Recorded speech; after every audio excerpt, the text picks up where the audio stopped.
Master Gardeners. This is a Watts regulator which allows me to regulate the water pressure to whatever I want. The drip irrigation is designed to operate at approximately 20 psi.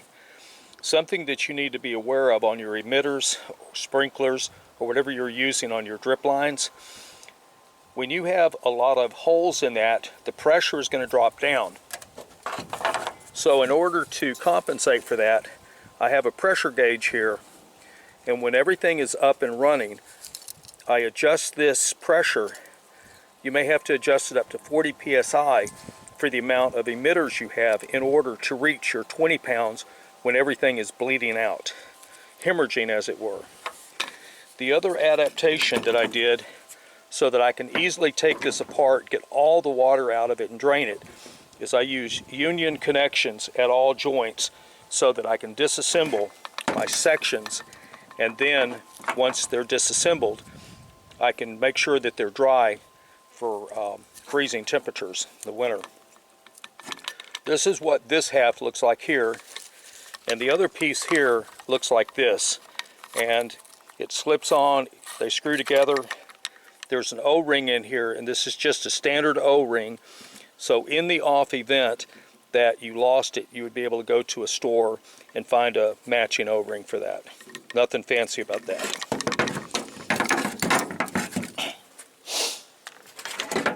The next part of the system, I have this Orbit battery-powered controller. This is my primary feed line coming in. The water comes in through this pipe and it goes into the Orbit. There's my flow arrow right there telling me which way it's going. And I have a battery powered timer so that I didn't have to run AC voltage out here. And this thing has worked absolutely fabulous. These are easy to program, and if you don't know how to do it, there's a bunch of... the O-ring is broken. That's another standard size O-ring, very easy to replace. These things, there's a lot of videos on YouTube. They'll show you how to program them if you can't read the instructions and learn how to do it. But it's pretty straightforward. The way my system is designed, all the water that goes to my drip irrigation starts here and comes in. It immediately goes into this filter system, and this is a fine mesh. I'm not sure what the size is, but I want to show you what was filtered out of the water system. I'm hoping that you'll be able to see it down in there.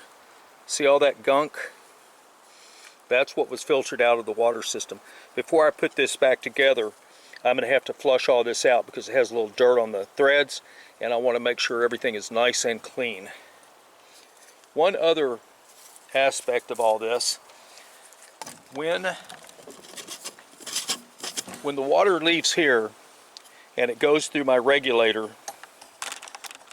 when the water leaves the filter and goes through the regulator, the next thing that happens is that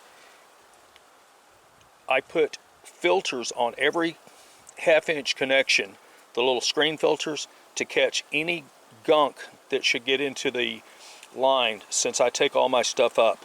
If your line is permanently hard mounted, I would still tell you to put some union fittings like I showed you previously so that you can dismantle it if you need to clean out a line. And I would also recommend that you put a filtering screen like you have for your garden hoses as often as you can to catch stuff. You'd be surprised what can get into your drip lines. And so let's move to the next piece. Now this is where the header for the distribution system of my drip irrigation starts. What you're seeing right here is an Orbit control box for a 6-station watering system.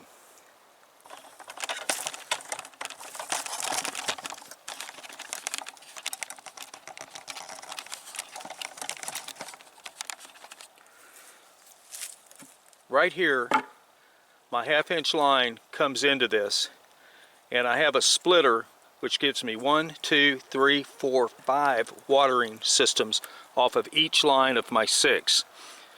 So that gives me 30 different water schedules that I can run, and all I have to do is come out here and either open or close a valve to water on this schedule. Since these valves are either in an open or closed position, when station 1 opens, I can be watering Monday, Thursday on this one, Tuesday, Friday on this one, Wednesday, Saturday on this one.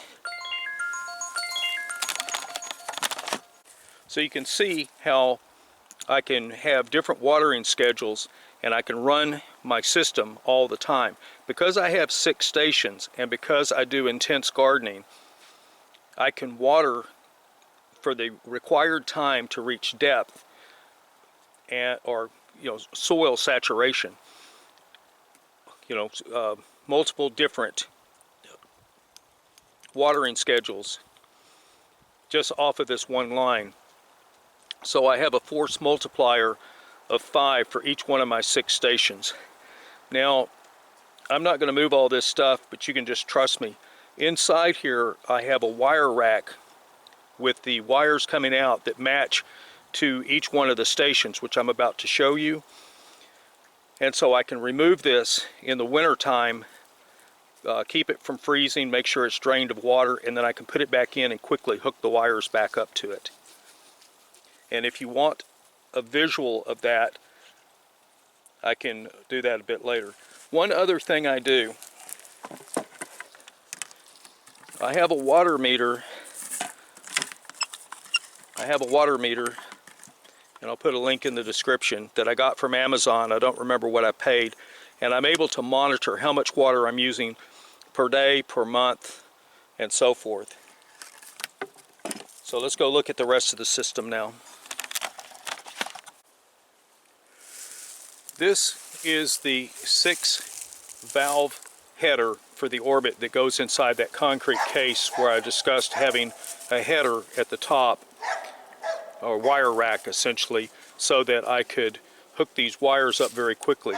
They come with a negative and a positive, and it's unimportant as to which wire connects. These are 24 volt, by the way. The intake, if you can see it on camera, is right here. The water comes in and fills these tubes. When the controller says turn on, this opens, the water comes out. Now it's identical on this for every one of these, and as you can see there's 6 of them. I use soft plastic pipe to fit onto this because I'm not running very much. It's a 1/2 inch ID, and I just use a hose clamp to hold it. Now the one thing to be aware of is I'm using 60 psi rated plastic pipe for this. There's no reason to buy something rated for like 100 psi because this system won't handle it. I actually talked to Orbit, and I think they said that at 80 pounds the components in this system will begin to fail, if I remember correctly. I haven't talked to them in I think 4 years now, I'm not sure.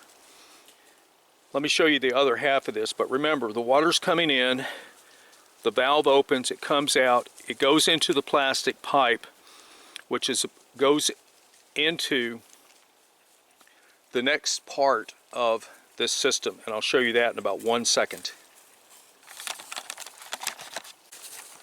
What we're looking at is a 6-station header for injecting fertilizer. The way this works, if I want to put fertilizer into this line, and remember, this line is going to connect up to a 5-point distribution. So we have station 1 on the orbit control, station 2, station 3, and so forth. But let's say that I want to run water from here into mixing liquid fertilizer into it. I would first close, this valve would be in the open position. First thing I would do is I would open these 2 valves. I'd open these, and then I would close that. Remember, for safety, so you do not damage your drip irrigation, before you close a valve, you always open a valve. Always. Keep that in mind. Open, close, open, close. Always in that order. Open, close. It doesn't matter if you're taking the system out. If I'm taking the system out of putting fertilizer in, I open and I close. If you do anything different than that, you're liable to cause a failure of your system. The way this works, these two systems right here are closed, these two valves. This valve right here is open. The water comes through and it goes straight out to that 5 distribution head point that you saw a moment ago. I want to put fertilizer in for say every 3 weeks I give it a little fertilizer. I open my valves and I close this one. When the water comes in, it's now diverted into the top of the header. So let's move a little bit so you can see this.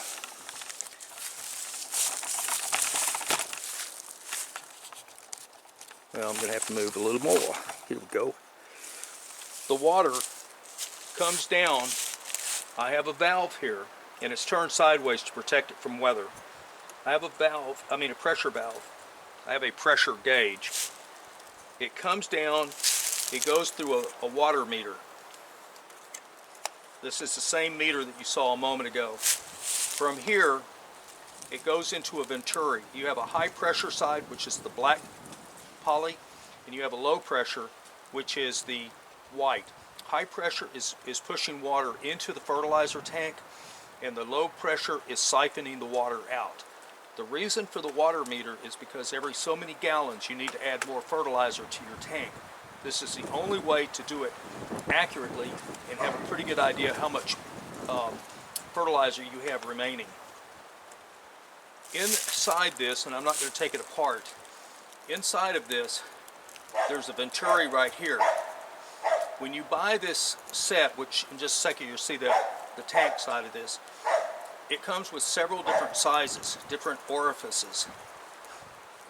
One thing that I have not yet done, but probably will, is I'm going to put a 1/16 inch orifice in this, and when I do that, it may be able to operate at a lower than 40 psi pressure, lower than 30 pounds to function.